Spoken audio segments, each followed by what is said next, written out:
If you've previously connected your Logitech MX Master 4 to your Mac, and now you're curious as to how you can be able to customize it easily using the Logi Options Plus app, then this is what you're going to do. You're going to start by installing the app on your Mac, and this is very simple. Just open up your favorite browsing app on your computer, and then search for Logi Options Plus on your browsing app.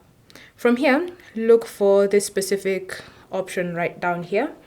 Logi Options Plus Customization App for Logitech Devices, and select that link. Next, you'll see it says download for Mac OS 13 or later. So just click on that download option and wait for the installer to be added onto your device.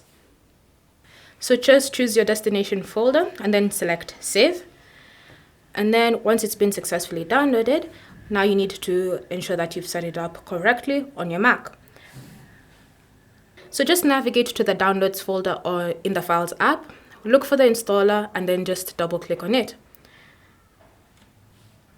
So after it gets unzipped from the main file, double click on the installer. And then it'll ask you if it's okay to install the app from the internet. Just select open.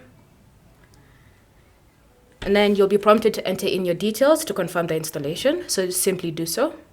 And then after you've entered in your password, just click on OK. And then from here, it will tell you. And so once the application has been successfully launched, and if it has any updates available, it successfully updated, you can just select close, and you'll see your MX Master 4 has been successfully detected by your Mac. This is because you've probably previously connected to it. So you can select it, and you can now go through the process of just customizing it to your exact specifications. Thanks for watching. If you have any questions, feel free to leave them down below, and I'll see you in the next video.